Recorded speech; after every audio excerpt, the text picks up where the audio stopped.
ரயில் news viewers அனைவருக்கும் வணக்கம். ஒரு திகிலான சம்பவத்தை இன்னைக்கு பார்ப்போம். வடமத்திய ரயில்வேல கோவிந்தபுரின்னு ஒரு ஜங்ஷன் இருக்கு. அது வந்து கான்பூர் சவுத்துன்னு அழைப்பாங்க. கான்பூர்லேருந்து ஒரு 4 கிலோமீட்டர் தூரத்தில் இருக்கு. இதுக்கு அடுத்தது பிம்சன் ஸ்டேஷனு. கான்பூர் ஜான்சி ரூட்டில் வர ஸ்டேஷன்கள். இந்த லைன் வந்து டபுள் லைன் எலக்ட்ரிஃபைடு செக்ஷனு. நீங்கள் பார்த்துட்டு இருக்கிற மேம்பாலம் வந்து கோவிந்தபுரி பிம்சன் ஸ்டேஷன்களுக்கு இடையே வருது. மேம்பாலத்தில் போயிட்டு இருந்த வேனை கட்டுப்பாடை இழந்து தடுப்பு சுவர்களை உடைச்சிட்டு ரயில்வே ட்ராக்கில் வந்து உழுவுது. ரயில்வே மின்சார பாதை ஒயர்களில் போய் விழுந்திருக்கு. 25 கிலோவாட் மின்சாரம் போன பாதை அதில் உளுந்து அதை அறுத்துக்கிட்டு ட்ராக்கில் வந்து உழுவுது. மேம்பாலத்தில் ஒரு கருவு இருக்குது. ரொம்ப வேகமாக வந்திருக்கும் போல் இருக்கு. மேம்பாலத்தோட சுவரை உடைச்சிக்கிட்டு விழுந்துச்சு. இதான் அந்த வேனோட டீட்டெயிலு. 2003 வாங்கியிருக்காங்க. 21 வருஷத்து வண்டி. இந்த வண்டி ஏற்கனவே எந்த டாக்குமெண்ட் இல்லாமல் 2018ஆம் ஆண்டு சிக்கியிருக்கு. வண்டி கரண்ட்டில் இன்சூரன்ஸ் கூட இல்லை. கான்பூர் ரிஜிஸ்ட்ரேஷன் வண்டி இது. இந்த வேன் விழுந்த நேரம் வந்து ஜான்சிபுரம் எக்ஸ்பிரஸ் வர டைம். ட்ரெயின் அன்றைக்கி 40 மினிட்ஸ் லேட்டில் வந்துட்டு இருந்தது.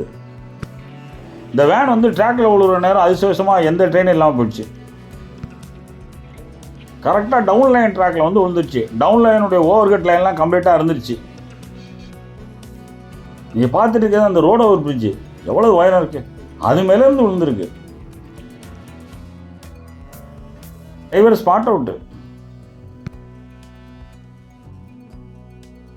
உளுந்த வேகத்துக்கு வேனு நொறுங்கி போயிடுச்சு. அது பழைய வேனு வேற. கோவிந்தபுரி வர ட்ரெயினை பிம்சனில் நிறுத்திட்டாங்க. அப்பு ட்ராக்கை செக் பண்ணிவிட்டு அதுக்கு பிறகு தான் பர்மிஷன் கொடுத்தாங்க.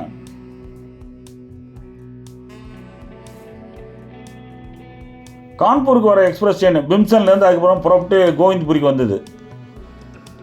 ஸ்டடி பண்ணி மெதுவாக அனுப்பினாங்க அந்த வண்டியை.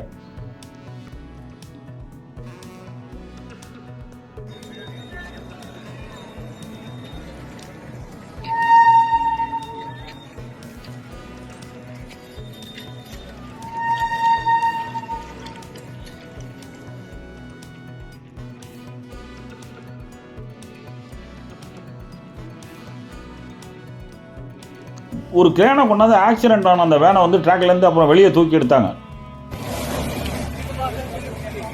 தூக்க மாட்டி அந்த வேனை தூக்குனாங்க.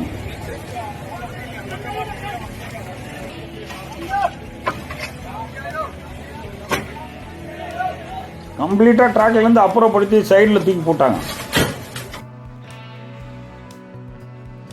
உளுந்து பிறண்ட இடமெல்லாம் பள்ளமாக இருந்துச்சு. அதெல்லாம் மண்ணு போட்டு டோசர் வச்சு சரி பண்ணிட்டாங்க. ட்ராக்கில் அலைன்மெண்ட்லாம் செக் பண்ணிவிட்டு அப்புறம் பேலஸ்ட் செதறி கிடந்தது. அதெல்லாம் தூக்கி ட்ராக்லேயே போட்டாங்க. அதுக்கு பிறகு டவுன் ட்ராக்லேயும் ட்ரெயின் விட ஆரம்பிச்சிட்டாங்க. ரயில்வே போலீஸ் வழக்கு பதிவு பண்ணியிருக்கிறாங்க. கான்பூர் ரயில்வே சூப்பரண்டென்ட் அந்த வேனு மோசமான கண்டிஷனில் உள்ள வேனை அந்த வேனோட ஓனரை தேடிட்டு இருக்கோம், நிச்சயமாக கைது பண்ணி நடவடிக்கை எடுப்போம்னு சொல்லியிருக்காரு. நல்ல வேளை எக்ஸ்பிரஸ் ட்ரெயின் தலையில் விழுந்து பெரிய விபத்தாக இருந்துச்சுன்னா இன்னும் ஒரு கஷ்டகாலம் போங்க. தலைக்கு வந்து தலைப்பாகையோடு போச்சுமாங்க. அது மாதிரி இருக்குது. இந்த வீடியோ பிடிச்சிருந்தா லைக் பண்ணுங்கள், மறந்து நம்ம சப்ஸ்கிரைப் பண்ணுங்கள், ஷேர் பண்ணுங்கள். வணக்கம்.